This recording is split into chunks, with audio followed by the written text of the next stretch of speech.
Greetings, ladies and gentlemen. Welcome to another episode of The Tower Dive. I'm your host, Dota. Joining me today is Jungler for Arknights, Big Brudda, Jungler for Divine Ascension Gold, Starstro, the one and only Phil player for Urgodom, Pickle God. Finally joining us once again, top laner for Urgodom, John Morosier. So, boys, we're just going to hop right into the questions. First one, Pawn Sacrifice Blue. Currently sitting at, I believe, 9-0. Can these guys be stopped, or are they going to be the gods of the Rift, unstoppable force, continued domination of the IBSG, and are we going to see a perfect season, 18-0? Or is there someone out there that can put a stop to them? Who is it? Why? Or why not? Let's go with you, John. So yes, I think there are a couple teams. I think there's at least 4 teams that can put a stop to them. 4. I'd say first off, I think Pawn Sacrifice Red is better. I think it was unfortunate they lost their first game. I think they can beat Pawn Sacrifice Blue. I hope they beat Pawn Sacrifice Blue in this upcoming match. I think on top of that, I think depending on how the season starts off, I think Urgodom has what it takes to take them on. I know our new ADC, KTN, popped off in his last game with them. And he's definitely out for blood, looking for a win versus them. I think Arknights has what it takes to take them on. Their macro decision is really strong, and I feel like a lot of teams are underestimating them, even though they're really good.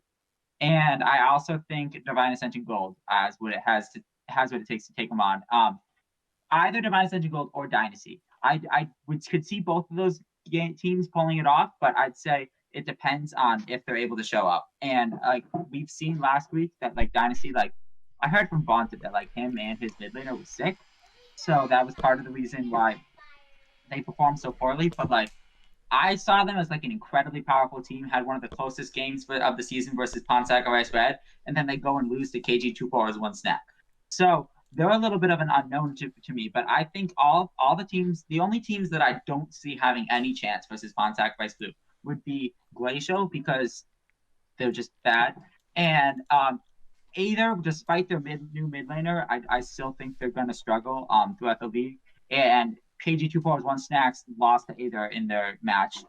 So I don't think they really have a chance either. And Zero Risk, I actually think, is tied with Glacial for the worst team in the league right now. Because KTN was their best player, and now that he's gone, I don't think they stand a chance. So as far as, but to directly answer your question, I think everyone can challenge it, but I think the most likely wins would be obviously Pawn Sacrifice Red. I think Pawn Sacrifice Red will beat them. I think Arknights can beat them if they have a good game, and Pawn Sacrifice Blue has a good game, and that goes for the other teams I listed. So it's there's a will, a can, and then a nope, not going to happen category. And I think the only people who are in the nope, not going to happen category are either Zero Risk, Glacial, and KG2 one snap. Right, so a hard no, they will not have the undefeated season. No, someone's going to beat them. All right, I like it. I like it a lot. Let's go with the Pickle God. Well, I have a completely different situation on my hands when it comes to giving them the L or the win here. I think that they have a big chance of actually sweeping the entire league, honestly. I mean, they've beaten every team so far. As you can see, they're currently undefeated. But if I had to pick a team that would definitely beat them, it would be their sister team, honestly, Pawn Sacrifice Red. I mean, they're literally the second place team right now. They're 8-1. They're basically a very hard team to beat. I honestly think that there could be some upsets. I'm not sure what team can actually pull the upsets. It could be Urgodom. It could be even Poro, honestly, even though they're have one dub, something like that. I don't know. I don't even pay attention to the other teams that are below us. But other than that, I feel like although they're undefeated right now, they could be beaten, but most likely not, honestly. Okay, so they're gonna sweep it. Got it. Easy peasy. Big Brudda. Yeah, I agree with Pickle God here. I think it's a 2-horse race for the top in the IBSG right now. Honestly, PS Blue and PS Red are smurfing on everybody. I don't even know if they belong in this league. That said, I don't think PS Blue goes undefeated. I've heard rumors of PS Red beating them in scrims. I think there was a show match before the season that they won. So I do think PS Red will take one game off them. Don't know if it'll be regular season or in playoffs. And it's possible PS Red even wins the championship.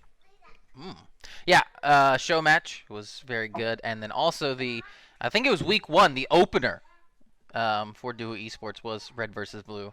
Super close game, back and forth. Blue obviously did take the W, but yeah, it was pretty close. I think a lot of people think it was very close. But so you're saying hard no again for undefeated, right? Yeah, I think most likely undefeated. Oh, they are undefeated. Okay, gotcha. Oh, sorry, most likely one loss to PS Red. Oh, gotcha. He's basically agreeing with me on the situation. Like, Gotcha. Pawn Sacrifice Red is basically the biggest chance of them losing. Yep. Yeah. No, I think that's for sure. They're definitely biggest chance right now is the red team for sure. Starstro. Yeah, I'd have to agree with like Pawn Sacrifice Red probably being like the biggest like threat to them at the moment. Obviously, you said that it was a really, really close game in week 1, and that is Pawn Sacrifice Red's only loss. So it's like not like they're really far behind. And then but like still like I'd say like as of right now, that's probably the only like option, but we are still seeing like roster changes coming in for different teams. Or Gotham got a roster change, correct? Yes. Obviously we saw some little bit negative roster changes with Zero Risk lost their ADC. Divine Ascension Gold picked up some players. Like there's like more room to grow, especially for those rosters that like are picking up players now. And like I think right now, when we're looking at it, it does look like a 2-horse race for now. But I think as we get towards like very, very late in the season, or like even towards like playoffs, we could see like those upsets come in. I know that like both Pawn Sacrifice Red and Blue do have like some incredible players, like mid laner Lone Wind. I've been on teams with him before. He's incredibly good mid laner when he has a team that plays around him. Pawn Sacrifice Red. I know their jungler personally, Titan Duff. He's really, really good. But yeah, I think it has to be like Pawn Sacrifice Red as of right now, if they're going to beat, if anybody's going to beat them. Okay. So you don't think they go undefeated? You think they'll lose to red, or you think that's just the chance? I think it's like I think it really like does just depend on that one match. I think if they win that match, they go undefeated. If they if they don't, then obviously they don't. But I think unless we see another team like suddenly scale up, then they're on track to go undefeated. Yeah, I like it, 100%. If I could jump in and just say, here's the difference that I see between Pawn Sacrifice Blue and every other team, including Pawn Sacrifice Red. Well, actually, I don't know about Pawn Sacrifice Red, but I've been on calls with Okina, and basically he's made it sound like that. Pawn Sacrifice Blue know they're the best team. Like within the team, they're like, we're the best. We don't need to work anymore. We're just gonna win every game, win the whole thing, whatever. Other teams are working really, really hard to like practicing, changing up rosters, working on their games, working on macro decisions, having VOD reviews. When I talk to Okina, I'm like, oh, when do you guys practice a lot? He's like, we don't practice. We just jump in the games and play and win. And I think that's great. But eventually there's going to be teams that surpass them. And if Pawn Sacrifice Red is one of those teams that is practicing, I think they will definitely surpass them. If they have the same mindset as Pawn Sacrifice Blue, then I could see teams beating Pawn Sacrifice Red later in the season too. Like Dynasty came extremely close. It was like a 50 HP Elder Dragon Steel with Cody Nilla. He did not get it, but if he had, the game probably would have gone to Dynasty. Like this league is a lot closer than people think initially, because I think the records are so like bottom heavy. There's like a four-way tie for 9th place right now, 7th place right now. Like that's crazy, and I think that's because it's taken a while for a lot of these teams to start to improve, to start to actually find a roster that works. But they still have 9 games left in the season. And if the question is Pawn Sacrifice Blue going to lose any one of them? I'd say yes. The question is there going to be more than one team that takes a game off of Pawn Sacrifice Blue? I would say yes again. Look. 2 Poros, 1 Snack, definitely scaling. That's all I'm Yes. gonna say. Honestly, I agree. I'll save the two poros one snack for a later question. So yeah, my thoughts on it, of course. Yeah, PS Blue are looking pretty good, but yeah, like you guys said, I don't think they're gonna go undefeated the whole season. I don't know if it'll be Red that does it, but kind of to touch on what John was saying. Yeah, a lot of teams do that. They come out there and they start winning, they start smashing, and then they either have less practices or the practices aren't really impactful as much because it's kind of like, yeah, let's just hop on, we'll play a few flex games, call it a night, blah, blah, blah. That's it. So it does happen, and then sometimes teams don't really care about going undefeated. It's not like you get a bigger prize pool when you win every game, and as opposed to if you drop one or two. And I think right now the biggest thing is they want to keep that number one spot because you want that number one seed going into playoffs. You get a little, hopefully, easier playoff run and that stuff. But I do see them dropping a game to who? I don't know. It could be Red in a couple weeks. Arknights do look pretty good. And then, like we said earlier, Dynasty even had a really good game against Red. That was against Red, not Blue, but still, I think Red and Blue are pretty similar power levels. So if they can almost take a game off Red, they could probably almost take a game off Blue. So I don't think they Yeah. go undefeated the whole season. But if they did, I wouldn't just like sit back in my chair and be like, "Oh my God, that's so wild." So, but yeah, I don't think they do it, but I do think they finish in the number one spot. But we'll see. Yeah. A comment on Blue and Red that I find interesting is that I think as individual players, you have a lot like stronger players on Blue, but I feel like Red is a tighter team. Like I know when we went against Pawn Sacrifice Blue, they gave us opportunities to come back to the game. Like when Okina is ahead on Ash, he went Monomune. Like if you're really trying that hard to close out a game when your team is ahead, you're not going to go Monomune for scaling into a scaling comp, right? The way the enemy team runs. Versus Pawn Sacrifice Red, I feel like they have more of a try hard mindset every single game, tight macro, a lot like they are I found less holes in their gameplay when I looked at the games side by side than when we played against them. And that may just be how they're performing on that day, but I think the focus and drive in Pawn Sacrifice Red is what's going to make them a better team and maybe even win it, not just against them in the regular season, but in playoffs and win the whole thing. Heard about that. Blue definitely makes some interesting macro choices in games. All right, but let's go ahead kick on down to the next question. So, who's had the biggest, or what do you think was the biggest surprise roster move? Who, if anyone, do you think has won that roster race everyone always talks about? Trying to pick up some new players, steal some players from other teams and stuff. So, what was the biggest surprise, and has anyone won the roster race, or is it kind of just everyone's made some decent pickups and it's pretty even? We'll just go back to you, John. So I'd say that it's, as far as who won the roster race, I'd say it's a two-way tie between Organum and Aether Academy. Two reasons. First off, these teams actually, and one of them being my team, but have record-wise are tied right now, really far down in the bottom. The difference being Organum, right? I'm actually talking as a captain of Organum for a second.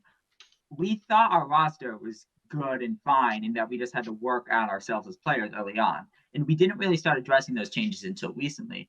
I feel like Aether just were absolute trash for most of this season, but they have one of the best individual players now in the entire league, in my opinion, which is Solius in their mid lane. He's absolutely just carrying them in their games. Like 10-1 on I don't remember exactly who he went, but versus one of their games, he went Vayne mid, absolutely popped off. Like he's just like smurfing on everyone.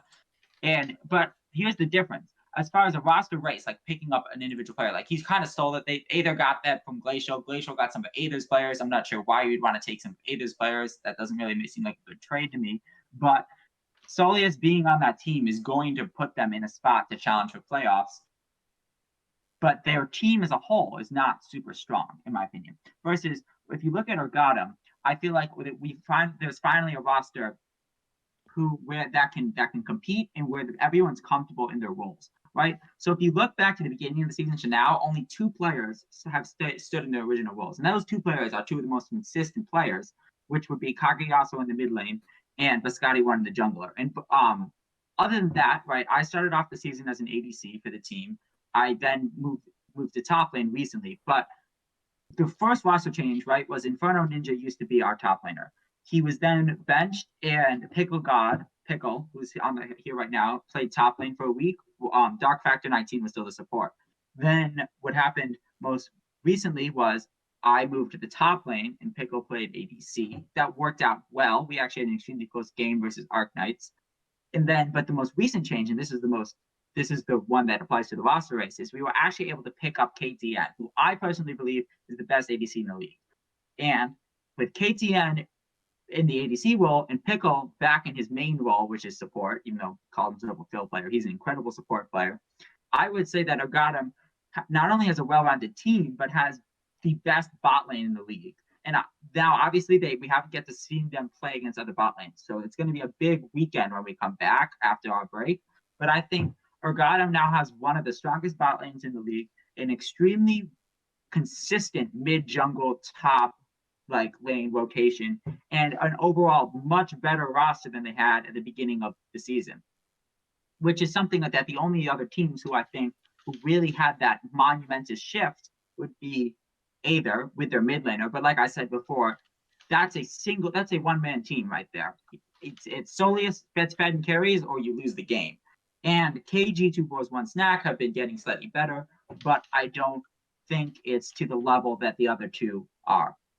And then one last thing, which is there's roster changes that are bad, which is if we look at Glacial and we look at Zero Risk. Zero Risk new roster, I think Zero, right at the beginning of the season we saw Zero Risk before Dynasty joined as the third place team, maybe as someone who would definitely make playoffs, maybe challenge some of the Pawn Sacrifice teams. Even when Dynasty joined, they were considered fourth place. But now KTN was the cornerstone of their roster, right? It was mid jungle and bot lane, getting bot lane ahead, getting KTN fed. KTN had one of the best KDAs versus Pawn Sacrifice Blue. It was 12 kills on Ashe. The rest of his team might be running it down, but he has 12 kills on Ashe versus Pawn Sacrifice Blue.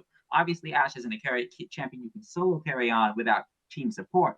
But that's the thing, right? Zero Risk without KTN is the same thing as the reverse effect of Aether Esports with Soleus, right? They lost their one-man army, and they now their roster is kind of weak because they have that giant hole where the win condition should be, and they don't have a clear direction. Like I saw their ADC go like Ziggs ADC or something. Yeah, it's okay right now, but you're not gonna win that into these super powerful bot laners like Okina and Skylancer and these it is just not gonna get you the win. You need someone who's confident and who can win bot lane. I would say that the highest skill discrepancy in the league right now would be in bot laners across the league. I'd say the best players in the league are the ADCs and supports. If I were to name the top 4 or 5 players, they would all be ADCs and supports. Some of the people who I've just seen with insane macro, insane positioning, just off the top of my head, right? Pickle, Saint Malay, KTN, Okina, and Skylancer are all really, really, really strong players, right? 2 of them supports, 3 of those ADCs. And now with those with teams that can focus around bot lane and have a consistent bot lane, they can win through other areas. For example, we even see pro teams doing similar things, right? If you have a consistent bot lane that can go toe-to-toe with other top bot lanes, right, in this league or in any league, then you can win through other lanes like top lane or mid lane. But if your bot lane loses, you lose the game, right? So you need that strong bot lane. And I think Ogadam now has that. Zero Risk does not. And then Aether Academy, they have a strong mid lane. Yes, you can win through mid, but their bot lane is just going to get decimated by Pawn Sacrifice Blue, Pawn Sacrifice Red, Ogadam, Arknights, even Divine Ascension Gold. Those are all a lot stronger bot lanes. And if you have a 10-0 Zed, it's possible to still win the game. But if there's a 10-0 Kai'Sa, they're never falling off. If the team's peeling for them properly, you lose the game just then and there. And I think that's the difference, right? Yes, ADC is considered an underpowered role right now in comparison to other roles, but in team play and organized play, it's definitely the strongest. All right, John. No more 5-hour energies before Tower Dive. You need to calm down. My man just went off. Jesus Christ. Nah, it's good stuff. I appreciate it 100%. So I do concur a lot, though. I do think KTN is a phenomenal pickup for you guys. And so where are you thinking you finish? Right now, you're like, what, 9th, I believe, or so-ish? Or tied for 7th. There's like a 3-way tie for 7th. Where do you think you finish? I assume you're thinking playoffs, right? Oh, yeah, our goal right now is playoffs. Like, if we get 6th, we'll be happy with that, but we'll be aiming for, like, 4th probably would be ideal. Minimum of 6, though, right? Yeah, with how badly the first half of the season has gone, if the other teams don't all like if Dynasty and Divine Ascension Gold continue to perform in Arknights continue to perform at a good level, we'll probably be stuck in 6th because assuming Pawn Sacrifice Red and Pawn Sacrifice Blue don't start losing every single game, and the 3 teams below them do decently well, then we'll probably go for 6th and hope to beat out either Glacial, KG, and Zero Risk, who I think Zero Risk is now going to miss playoffs because they no longer have KTM. I like it. 6th place, you heard it, boys. Urgot, I'm coming for that playoff spot. All right, Big Brother, let's hear it. Yeah, as far as winning pickups, I think it's too early to call. We haven't seen a lot of these guys in action yet. John talked a lot about KTN on Urgatum. Glacial's got a new ADC too, Sivian, who I don't think we've seen yet. But early returns have Solius up front. He took a 0-win team, and he's got them their first 2 Ws right now. He's undefeated so far in IBSG. So, yeah, John was absolutely right. He looks like he's smurfing on people. Really strong player. All right, yeah, 100%. So, yeah, no, I agree with that. So, I mean, I think right now that's the question, right? Is I think Arknights, Red Blue are pretty much guaranteed for playoffs, like John said, unless they just instantly just start hard throwing and running it down. Holy Cloud9. DAG, Dynasty, those guys could fall out of playoffs. Obviously, they're looking good right now, but yeah, I think if everything goes according to plan, it's definitely a race for 6th. And it's going to be a rough one. I mean, you guys should be good, right? You guys aren't planning on inting anytime soon and dropping out of playoffs, right? I mean, you'd have to talk to the rest of our team. They might have different plans. All right. Fair enough. All right, we'll do that survey later. All right, Pickle God, what's your thoughts? Well, I think I'm a great-ass pickup, by the way. Mm-hmm. Okay. All right. I concur. I mentioned you. Don't. I mentioned you. I know. It's fine. It's fine. Here's the thing. When I first joined this team for Orgatum, they put me in the worst role humanly possible. Top lane. I am an awful top laner. I never have played the role before. I've only came on there because I was able to hold my own, and I barely did. I literally got butt blasted by Pawn Sacrifice Red and Blue. And the thing is that now that I went back to an ADC, you notice that the games that I played on ADC, I've actually done quite well. Imagine that twice as better on support, because that's how good I am on support. I never lose in vision, and I'm very, very good at shot calling, and I'm very good at helping my ADC get ahead. So I'm hoping to smash all the bot laners with my new ADC KTN. I think that's a great pickup for us as well, because I don't know what the other team was doing. I don't even know what their Zero Risk, I think it was. I don't know what they were thinking, get rid of him, because that man, I've been duoing with him for about a couple days now. Wait, sorry. Zero Risk got rid of him, or did he leave? I assume he left. I don't even know. I heard they got rid of him. Assumption. Wait, what? I've been hearing rumors that they got rid of him as well. I was Huh. hoping somebody here could spill the tea. That's what Ooh. he told me. He told me it had to do with the fact that like his mic wasn't working, so he wasn't talking a ton. Wait a minute. You kicked the only guy keeping your team in the league because he doesn't I speak know. enough? That seems crazy to me. I heard something about flaming teammates. Ooh, okay. Well, I guess I can. I don't know. I played with him a couple times, and he seems like really nice. And Well, yeah, because you Nah, guys don't fuck. suck. Yeah. I mean. Thank you. Alright, that was rude. I'm sorry. I'm sorry, Pickle, to cut you off. But, yeah, so what you're saying is right now, Duo Esports presents the IBSG Best Bot in the West on Urgatum. By far. By far. Thank you for saying that. That makes me so happy that you responded with by far. So I gotta ask though, with Dark Factor riding off into the sunset, we played you guys Sunday night off stream, came out with the W. Did we end that man's career? Oh. Wait, which one? Oh, my Dark brother. He's Factor actually my 19. brother. Are you Arknights? Yeah. let's see. Probably. Yeah. I don't No, know. he left I because don't of know. other reasons. He left left because, because of other I know the reasons. I'm just kidding. No, he left because I honestly don't know. But I could have been either the ADC or the support. But we heard that KTM was a free agent, and so I was just like, all right, pick that guy up. I don't really care. And then I became a support. That's Yeah. it. Yeah, So we didn't pick him though. Like he chose to leave. He's my brother. I played ADC and he's a support main, so we usually duo. But since I moved to the top lane and he was kind of like had to do some other stuff, so like he was like I'm probably not going to be around. Like he's like you can keep me on until you find another player, but just like I'm going to start transitioning to a sub role. So he's still on the roster as a sub, and he's it's still going to play if someone isn't available. But like just the timing between him saying he kind of wanted to just transition to a substitute and KTM becoming available. Who credit to Titan Duff for letting me know because I had no idea. So if they lose, if we end up beating them, his team can flame Titan Duff. Let me just say that.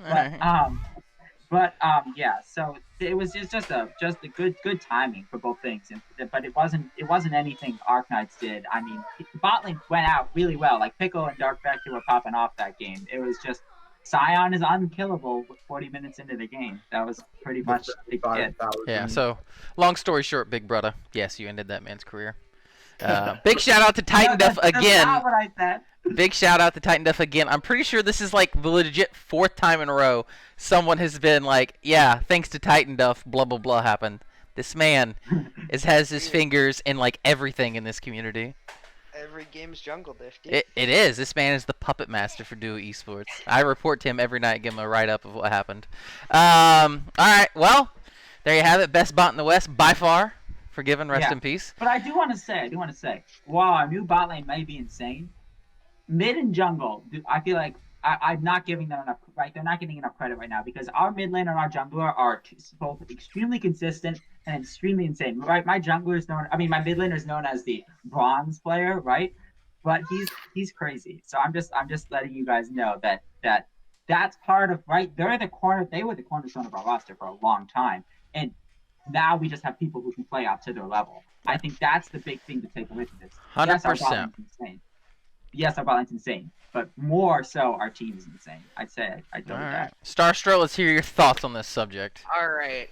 So obviously, I think the KTM roster change is like really, really, really big. We saw like the huge difference in like Zero Risk, for example. Like they have played a couple games after, I think, and they got like stomped out by Divine Ascension. They had like a fairly bad game versus Pawn Sacrifice Red, but it wasn't like as bad.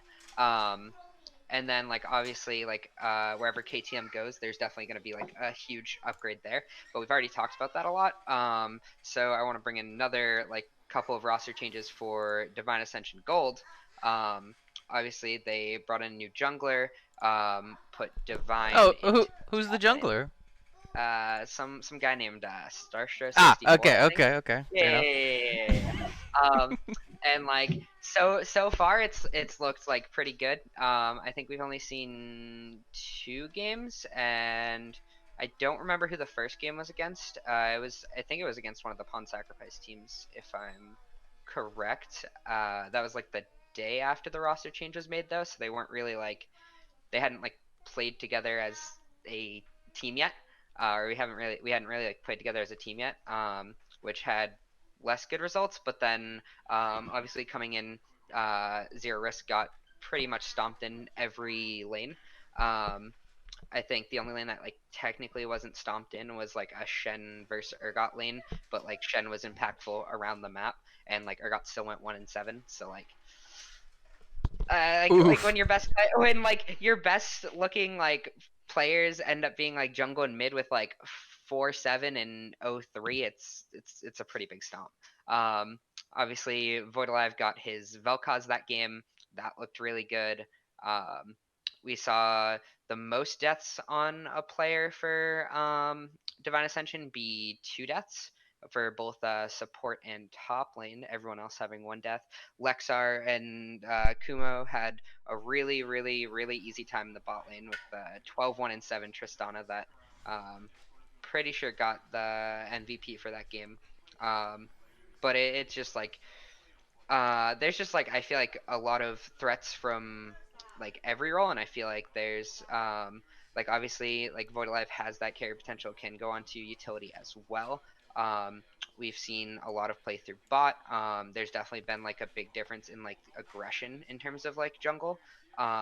And like being able to take over the map a little bit more. This is obviously a team that was like sitting around like fifth, like sixth before the roster changes. They're now like up to fourth, 2 games behind third.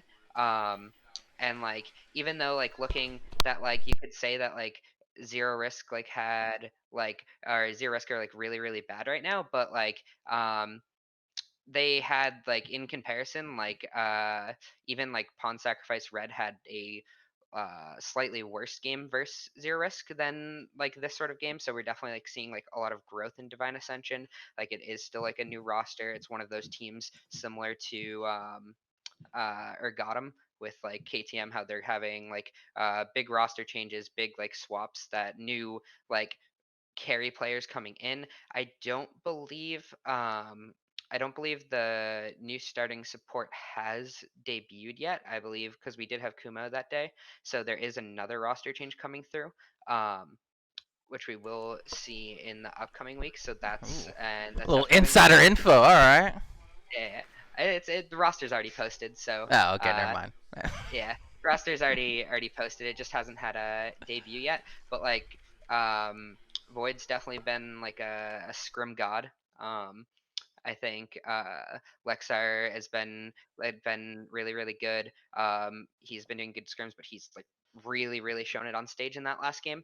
And like so far we've seen out of the games the new roster, Divine has played a weak side. It'll be interesting to see what happens if they're allowed to play a different style. We don't know like really what can come from them, how this team's going to grow. And I think like right now they're like sitting in a spot where you like they can potentially contest like a top seed just based on like standings, whereas something like Ergatum, that like even though it is like a really good roster coming in, they're still at like a record that's really low, that like it's kind of unrealistic to be like that they can like contest like the top spot standings wise. Like strength wise maybe so. Obviously KTM good player.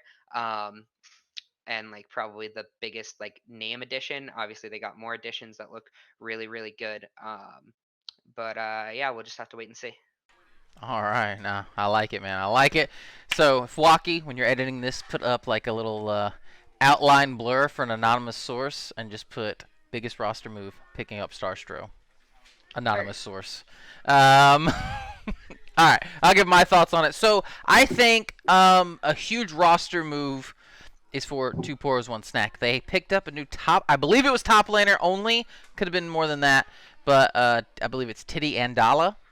The top laner made a huge impact on this roster. I mean, they were 0-7, and they did not have good games. I mean, not to be rude, but it was stomps. Stomp after stomp after stomp. Even some of the other teams, talking with them, they'd be like, oh yeah, I remember that team. I just remember how bad we beat them. That's the only reason I remember them. It was so bad. But since his pickup, they beat Dynasty. Now, I know a couple Dynasty players were sick, so obviously that affects it. But they beat them. I mean, that's huge. They beat a 4th place team. Massive for a team that hasn't won any.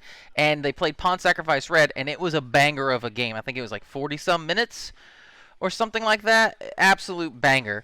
And that's obviously 2nd place team, maybe 1st place team if you really want to argue some stats. So for a pickup to do that, almost beat a top team and beat a upper middle team, I think that's massive. Will they make playoffs now?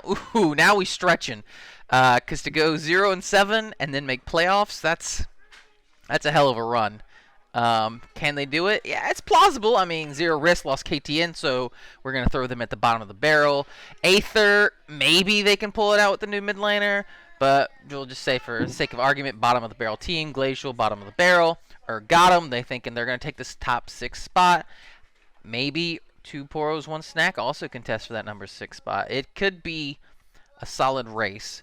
Hey man, Schalke almost did it. Schalke did it. Exactly, that's what I'm saying. And like I said, 2 Poros 1 Snack looked good in their win against Dynasty. Obviously, it had a lot of mistakes, but it was pretty good. A win's a win. We take those, and it was a banger of a game against Red. So Maybe they sneak off a couple wins against, Red Blue Arc Knights, DAG, something like that. They sneak 1 win, 2 wins out of those 4 games, and then they beat the bottom 5 teams. They could be a playoff team. Obviously, take Well, a here's the thing, lot though. of work. They might have beaten Dynasty and had a close game versus Pawn Sacrifice Red, but they lost to Aether. Like, yes, Aether has the new mid laner, but they still lost to Aether. Like, how are they going to be able to, like, unless Aether is now suddenly, like, better than Dynasty and Pawn Sacrifice Red, they like, got destroyed by Aether. Like, that was not a close game. And that, like, so, yes, I think it's a big deal for them to have this new top laner in the roster change.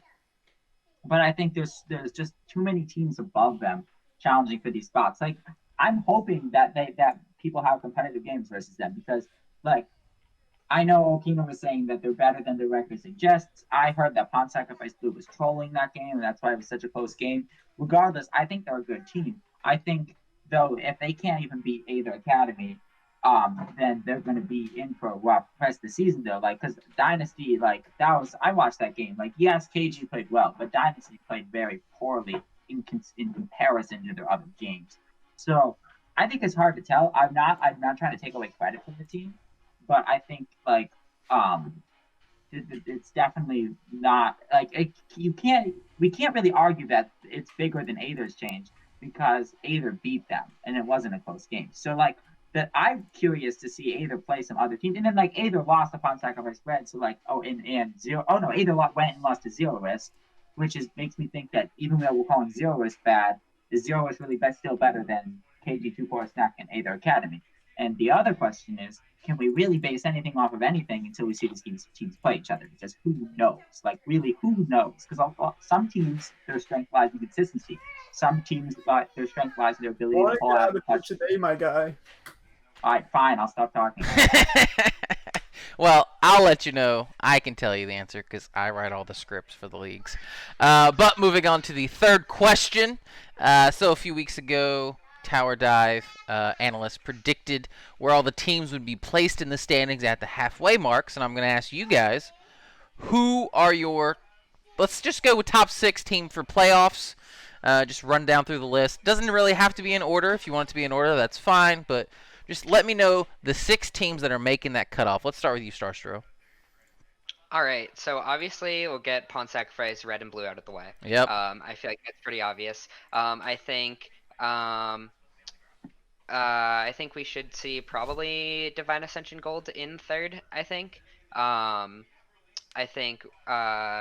Knights probably take fourth. And then I think we'll probably just see Dynasty Esports, so probably top 5, and then I think we do see Ergatum rise up, because I think Zero Risk are definitely on like a downward spiral.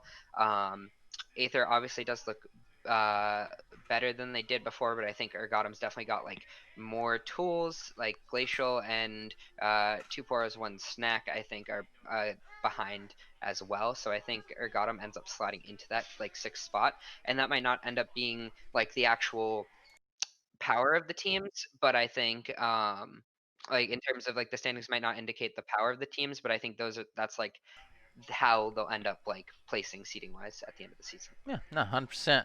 All right, let's hear you, Pickle God. Oh, thank you. All right, so obviously, Pawn Sacrifice Red and Blue are going to be in the playoffs. There's no doubt about it. I think Arc Knight's going to make it too. They're pretty good, even though I had the 55,000 damage Jin on them. Pretty good still. Divine Ascension Gold, yeah, they're definitely gonna make it. I'm gonna say Ergatum makes it because I'm on the team and we're gonna win. So. No, that's fair. That's fair. For like the 6th or like 5th spot, might give it to Dynasty or something like that. I think Zero Risk is gonna fall apart because they got rid of their ADC because I don't know.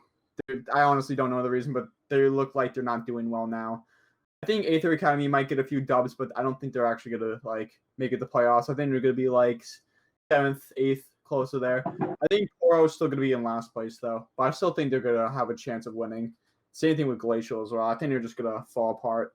I feel like we're gonna just Ergatum's gonna have a good rise. We're gonna like slip in there. like a 6th place win.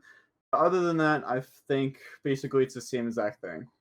Yeah. Same exact standings. No, I believe you. All right, Big Brother. Apparently, DAG is going to take your spot in 3rd from you. So let's hear your thoughts. Yeah, hey, I mean, I'll believe it when I see it. For now, I think the top 3 seeds stay the same. Well, maybe PSR and PS Blue switch. We'll see. I do think Divine Ascension will probably take 4th. They looked pretty strong already, honestly, and I think they improve a bit with the roster changes. And then I think probably Ether sliding into 5th. I'll believe that Soleus is going to lose when I see it, and I haven't seen it yet, you know. And you actually convinced me on Tiddy and Dala. I went back and looked at their match history the past couple games. Playing that tight of a game with PSR is pretty impressive, even if they are lightly trolling. And he carried pretty hard in their other game against Dynasty. So I think they could slip into 6th.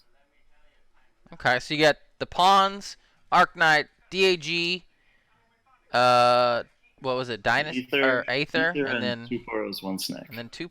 Ooh, got him. Ain't making the cut. That's a womp. I think he's still sad about sweating a little about the Jinx game. Just a little bit. Arknight sweat. All right. John, let's hear it. I think the bigger thing that he pointed out, which he doesn't have Dynasty making it, which I'm actually going to agree with that. I think it goes Pawn Sacrifice teams with Arknights, DAG, Ergatum, Aether. I think Aether's only lost since picking up Soleus was to Zero Risk, and Soleus wasn't playing, and that was an incredibly close game. I think Zero Risk is trash if they can't beat Aether when their best player isn't playing. So Zero Risk is 10th place. Glacial is also bad. They're 9th place. We lost to them because our top laner was AFK, rage quitting, whatever. Sorry, I'm not going to go down that tangent. All right. KG2 Pro Snack may be on the up and up, but I don't think if they can't beat Aether, they're not going to be able to beat Arknights. They're not going to be able to beat Ergatum, and they're definitely not going to be able to beat the Pawn Sacrifice teams. I think they took a game versus Dynasty. I don't necessarily think that happens when both the players aren't sick, or at the very least, it's a close game.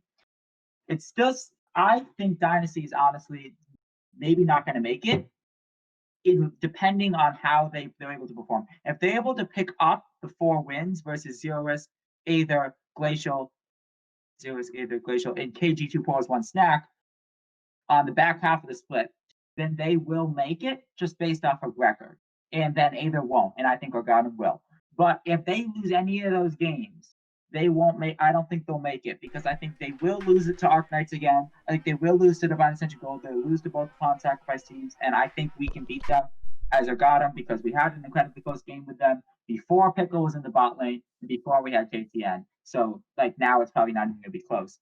And I think Aether with Soleus in is an incredibly close, incredibly powerful team. I think if I were to rate power rankings, I mean, actually, no, I'm not going to go down that road, because I don't know how they will perform against the top teams, because they haven't played them yet. But just to recap, Pawn Sacrifice teams, Arknights, DAG, Ergatum, and Aether are the top 6 that I think would make playoffs right now. All right, we got some Aether love. I like it.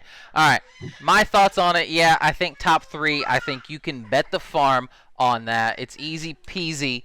Pawn Sacrifice, Arknights. I think same thing with DAG. I think that's pretty easy. You can put a large sum of money on them making it. I think the big question is 5, 6, 7. I think that's going to be our biggest questions for the end of the season.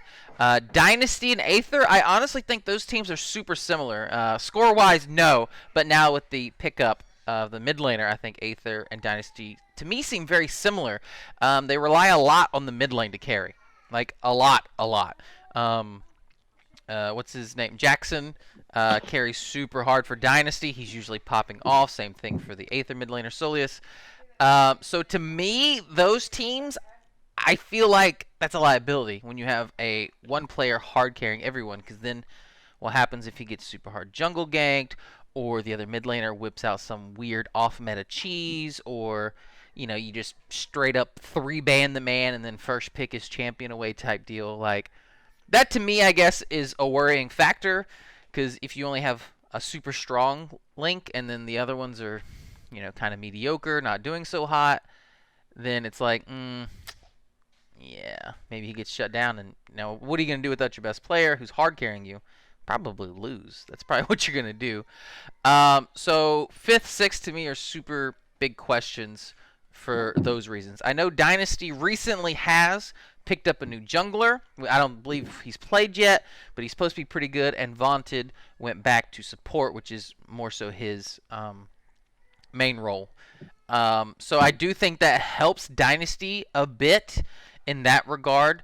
They'll have hopefully a little bit of a stronger jungler, a little bit of a stronger support, so they can kind of lean on that if the mid lane doesn't go as planned. So I'm going to go fifth. No, you know what? I'm going fifth Urgodum because the best bot in the West. I'll go sixth Dynasty. I'm flattered.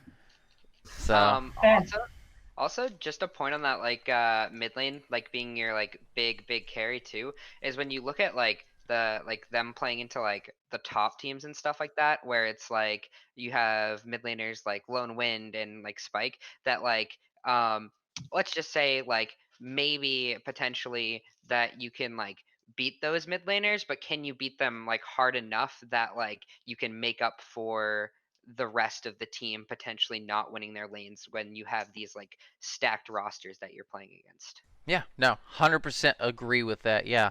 Who cares that you're up 10 CS in a solo kill mid lane, your bot's 0-4 and your top 0-3 and your jungler hasn't got a scuttler yet? It's like, well, that 10 CS ain't looking too hot, buddy. Like, Well, if I could just jump in for a second and talk about Dynasty's mid laner. When we played them, our mid laner just straight up beat him in lane. Like, and he was on my mid laner's on Galio too. Like, he's not a great Galio player. If you see him on any of his signature picks, he goes 12-0 versus Jackson Back. So like, if Jackson Back is really truly considered as one of the strongest mid laners in the league, then I would like to say that our mid laner is just gonna absolutely beat these other mid laners up. We really haven't had a chance because unfortunately some of the other lanes have just lost really hard to these top teams early on in the season. But I think carrying through mid lane versus Urgodum is not going to be an option for either Academy and Dynasty. Yeah, I'd also say that like not necessarily like they're not necessarily like the like greatest mid laners like per se, like they are really good, but it's more of the fact that like they're the team's focal point. Like for example, there are definitely like mid laners in like the league that are like less of a focal point when you have like bot lane focused teams, for example. Like I know for example like Divine Ascension like does sometimes put Void into a carry role, but can also put him into like more of like a utility role with like a glacial champion or something like that, where it like has a different kind of impact where you don't have to necessarily like play around it, if you get what I'm saying. yeah, I 100% am picking up what you're putting down. But all right, so let's go ahead, hop into that final question. Match of the week. I know we're doing IBSG focus, so we'll probably not pick a week 6 match because that will be all GPCS cross-conference play. Twitch TV/Duo Esports. Check it out Friday. So we'll just go ahead and look at week 7 so you guys can give your thoughts on the IBSG games, which hopefully you guys are watching. So yeah, go ahead. Just throw it out there, John. What you got? All right, so my game is a double redemption match. It's Zero Risk versus Urgodum. Now, this has a lot of layers to it. You have first off that Zero Risk beat Urgodum for both teams' very first game of Duo Esports. And this was our very first game of Duo Esports, like ever. This prompted us, that loss, which was like really bad, like we performed horribly, prompted us to go get a coaching staff, to start thinking about revamping our practice schedule, to slowly over the course of the season change our roster.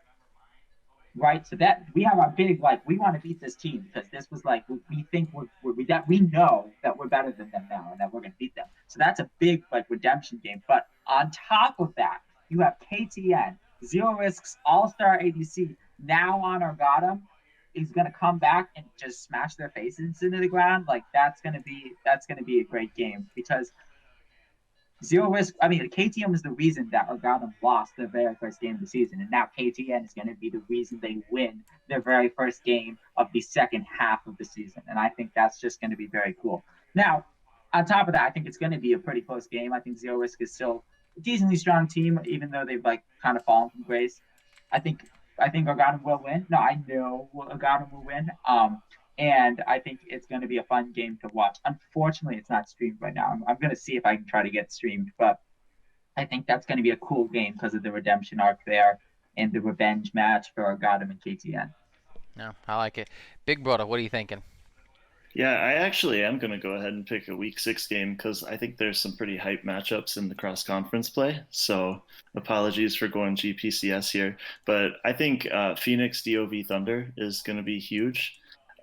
And obviously those are the two teams at the top of the standings in Dragon and Baron, respectively. But I think it's interesting for a reason different than what most people might. I think you can make an argument that the top 3 teams in Dragon are the top 3 teams in the GPCS right now, and that Baron Division is overall pretty weak. I think you could make a convincing argument that DOV Thunder is the 5th best team in the GPCS. So I think this is a chance for Dragon Division to really assert their dominance and just prove that they are superior this year. Be interested to see how that one goes.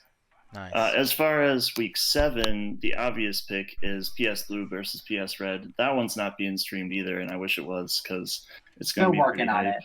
Yeah, Yeah, I do know. think. Oh, go ahead, John. Yeah, I know. Like Skylancer reached out to me today. He's like, "Can we move our game to a Pawn Sacrifice versus Pawn Sacrifice Red game?" I have to check with my team on it, but like, I do hope they somehow find a way to get that stream because that's gonna be. I want to watch that game real bad, because that's gonna be a fun game. Yeah, I think that one's going to determine whether they go in tied for first in the playoffs or whether PS Blue gets the 1 seed. Yeah, 100% agree. And I know somewhere, whenever you said, what would you say, like top 5 team or 5th best team overall DOV if they were Dragon, I'm pretty sure I heard Voslow's panties drop when you said that. Like I could hear it from my desk. They just dropped like a rock, and he's like, "Oh yeah, a Dragon sympathizer. My people are calling me." All right, Pickle, what are your thoughts? Alright, so I do agree with the Pawn Sacrifice Red and Blue being a really good match, but I also think that Pawn Sacrifice Red versus Urgatum is going to be a really good match to watch, honestly, because all the hype that we've been doing for Urgatum on this stream has been quite significant. I mean, most of us are projecting for Urgatum to make the playoffs, including the players here, of course, that are on Urgatum.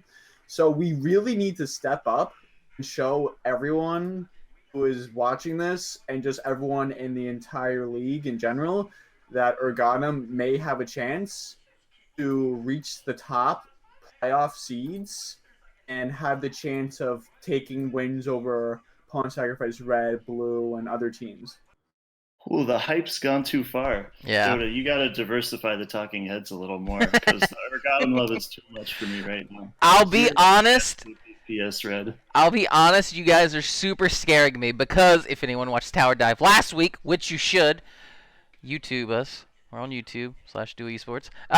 If anybody watched it last week on YouTube, had the same thing. Had a couple 50K players on here, and they were hyping themselves up. They're like, yeah, we're top 2 in Baron. Easy peasy. Cross conference. We're going to pick up so many wins. It's going to be great. And, it didn't go very well. They're sitting currently at 3-7. Let me give you some peace of mind because I'm coming in here with like knowing that I've got 2 like people on my team who are like, don't go in there and make us sound better than we are because I don't want to lose. So like I'm here only telling us what I actually think we're gonna accomplish. Like I'm not saying we're gonna go ahead and beat Pawn Sacrifice Blue and Pawn Sacrifice Red. I'm saying we're gonna have a close game and that we can challenge both those teams and beat pretty much everyone else. No. I get you. That's what I mean by that. I didn't mean that we're gonna smash them and beat them. I think that having this game against Pawn Sacrifice Red will show progress for Urgatum reaching the playoffs. So like it would demonstrate the strength increase that the bot lane has gotten and just the team in general. It will make people think another way about Urgatum. That's how I mean it. No, I 100% believe. Hey, you ain't gotta convince me, man. If I was on a team we were 0-42, I'd still be hyping us up every week. I'd be like, hell yeah, this is the week we turn it around, boys. This is it. Watch that game. Tune in. It's gonna be a shit stomp. Just saying though, 50K were on here and they were at 1-2. Said they were a top team, and within 7 days, lost 5 games. So, I'm just. You know what I mean? I'm getting some PTSD flashbacks. That's all I'm saying. Tower Dive curse is real. It's just the name difference, right? If you name your team 50K AAA laws, you're gonna lose. If you name your team Orgadon, you're gonna win. Like it's just that's the difference. I'm not gonna lie to you. That sounds like a very specific scenario, but all right. Heard. So, side note on that, has no one else in the league realized that solar dodos backwards, or is everyone politely ignoring it? I believe we're ignoring it. When I asked last week on the Tower Dive, I was shushed. Yeah, I'm not sure what you're talking about, but Starstro, what are your thoughts on it? Okay. You're all missing the real. I like how he just went with it too. He just went with it. I appreciate you, Starstro, just going with it. Thank you. All right. Everybody's missing the real game. Glacial Academy versus Dynasty. I'm just kidding. Nobody cares about that game. Jesus. Wow. And like some people would think the obvious ones, like Pawn Sacrifice, Red versus Blue, top 2 teams, but nobody cares about that. It's Pawn Sacrifice. It's all the same thing. They're top 2 teams, whatever. What really matters is Arknights versus Divine Ascension Gold. Here's why. Damn you. Ready? All right. So Arknights, entire season have kind of been that like team that's been like sitting at third, like the team that like could break into that like can they beat Pawn Sacrifice kind of thing, because they just have had like the best record. They've been like the 3rd best team and stuff, and now you have a team like Divine Ascension Gold who's like on the rise, made roster changes.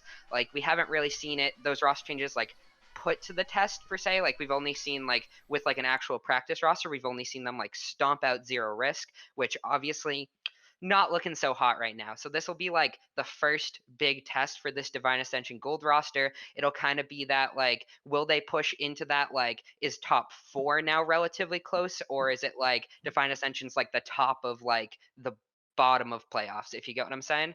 It's kind of just like it's a big match on if Divine Ascension breaks into that like contender like spot instead of just like a playoff team. And like Arknights, obviously they want to keep that like spot of like being that like hope to beat one of these Pawn Sacrifice teams that isn't a Pawn Sacrifice team. And this is just like a really, I think, important match to determine that, because if Divine Ascension win, they're now sitting at 1 game behind. Like Arknights, I don't know what the rest of their schedule is, but they might have a Pawn Sacrifice game somewhere. It kind of like 1 game like difference in standings can definitely be changed like without those teams like playing against each other. But if Arknights win this game, then it like kind of puts that gap a little bit more. This would secure Divine Ascension's safety a little bit more if they win. It's kind of like a really important like seeding match, I feel like, where Divine Ascension, where like Pawn Sacrifice Red versus Blue, it's like okay, one team's gonna get like the first seed, one team's gonna get the second seed. As of right now, that's pretty much what it looks like, where this is kind of playing for like a little bit more of an important spot, I feel like. Yeah, I agree with that, and I'll take it one step further. I think if Rift Warriors wins that game, we've locked 3rd seed for playoffs already. Correct. Oh, but like you were saying, Starstro, you weren't sure what the schedule is. So the way the schedule is, first 5 weeks is round robin. Everyone plays everyone once, and then weeks 7 through 11 is just a repeat of that round robin, so part 2. So it's everyone, right? Yep. So they have to play everyone. You will play everyone yeah. once again. So over the course of like an entire like 2nd round robin, like if Divine Ascension is like having that progress, if they like, it's very, very plausible for like a team to have like a 1 game better record than the like another team, especially after especially if Divine Ascension wins this game and is like the stronger head-to-head team, then it's definitely like plausible for Arknights to drop like 1 more game than Divine Ascension, put it in like a tiebreaker scenario or something like that. Where obviously if Arknights do win this, it kind of puts them in like a better spot to like kind of guarantee that like 3rd seed. Yeah, no, 100% agree with that. I think it's an excellent choice because, yeah, I think everyone is kind of on the same page here, putting Arknights and DAG in like the 3rd, 4th-ish spot. So should be, hopefully, if you're a fan watching, a close match. So my pick for the Week 7 IBSG game would probably be Dynasty and Aether Academy. We talked about how both these teams have well, we said Aether has a really good mid laner, and I think Dynasty's mid laner is pretty good as well. Then we got the change in Dynasty with their support player, or well, jungler going support, and a new jungler coming in. So we'll see if that team can kind of hang on to that spot. We'll see if Aether can live up to the hype now that they've picked up Soleus or whatever his name was. Can he carry this team? If they can beat Dynasty, it's possible they're a playoff team. If they can smash Dynasty, they're most definitely a playoff team. If they lose, it ain't looking good, Chief. So I think it Also- kind of has big impact on the remainder of their season. Yeah, go ahead, John. Just to clarify something you said earlier, Dynasty has not picked up a new jungler. They're actually swapping their support in their jungler. Oh, sorry. That's what I mean. Is they're but moving. that's something interesting because if you think about that, like, yes, maybe like they probably release it and it's probably good. And hopefully, if they're, I mean, I can tell you the reason. I know him. So basically, Vaunted was a support player, but he wanted to play jungle because they didn't have a support. Then they picked up LP, and he was a jungle player who also played support as his secondary. So they just kind of like, well, let's just keep it going. Then after a couple struggles, and then their lost 2 pours, 1 snack, they're like, all right, let's try hard. We'll both go to our like primary roles. Got is it. every- So same reasoning as to why I'm playing top lane. Hunter got it. God, is That makes every like jungler / support player also play the other role? Like I've like in Duo Esports I've also like had seasons where I've played support and stuff like that.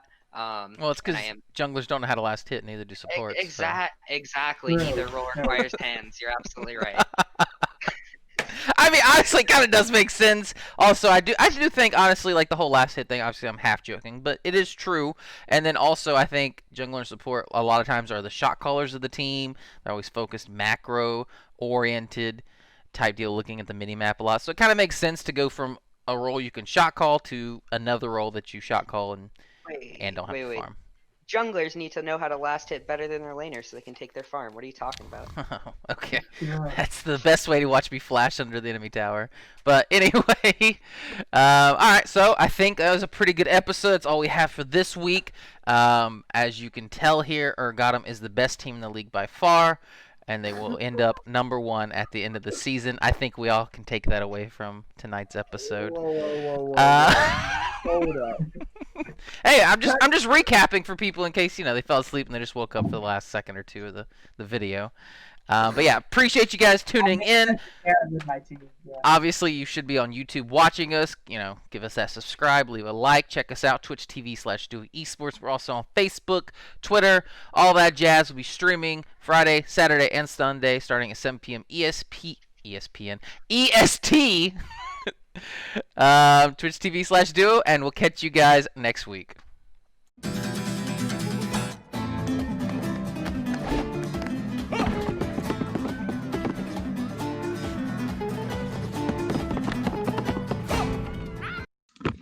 If I don't have rainbow sprinkles on my cupcakes, I'm not fucking eating them.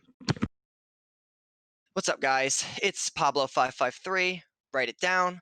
Again, with the 4th, I think, edition of the Salty Spittoon, where I express my disappointment in all of you while boosting my own ego. To start off, I was told to not flame Primal Radiance because I might hurt their feelings. So to honor that promise, I'm going to start off by flaming them. Now, Primal Radiance has gotten a bit of a spark in their play recently. Actually winning games. But you don't have to go too far to realize how they win. Their bot lane drags the rest of their teammates over the finish line like a bag of dead corpses. Tommy Two-Time himself should focus on playing well in duo and not demoting to Gold 1. I see that demotion shield there. Hey, I'm happy for them though, because they realize top lane is not their win con.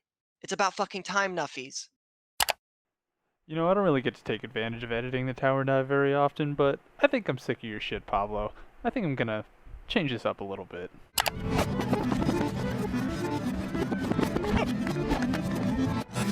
Primal Radiance win. Tommy Two-Time is win con. I'm a disappointment and a dead corpse to my teammates. Sorry, Pablo. I don't really get many other opportunities to give you a taste of your own medicine. Who's next? Let me see. GGD? No, that's too easy. Lighthouse? No, they lost to 50k. I could do PSB, I guess. Legitzak proves why he should be in a gold plat league by counterpicking Trundle and a Sejuani and calling himself good. He would fit right in with some of these other junglers. Tate leaves PSB in place of Glance, who's like the middleman between Tonemax and Tate, being a Casio and Yasuo 2-trick. Amari goes to take a week vacation from League to fix his mental, but comes back after his replacement wins 1 game, so he can keep his spot on a dying team. IBSG flame time, let's go! Still nothing. Come on, guys. I know you can at least say something confrontational, even if you don't mean it. The only topic of interest is a debate between Titan and Corny. It's like Pepsi and Coke claiming the other one is better. Shut the fuck up. You play in a gold league. I could outjungle both of you on Yumi. 50k AA laws finally come barreling onto the scene, by the way, and man, do they fucking suck. Draft King Toast, some know him as Dreamer from last season, shows off why 80 carries should stick to right-clicking and not drafting. Mike 89051 hard ints his games by not picking his fucking one-trick Ornn. So shocker if I might suggest they're win trading their hopes at playoffs away, and frankly, if they're that free of a win, I'd prefer the empty slot in Baron. Baron themselves, though, are a hot mess. Dragon Division literally waffle stomping those pieces of shit down the shower drain makes you kind of sad to look at, and makes me want cross-division play to end. Just put the rest of the games down as wins for us, since I'm already looking to play in the better division again. Yeah, to end it off, don't bother DMing me. I have all of you blocked, remember? I don't converse with piss-low shitters. So yeah, peace out, trash cans.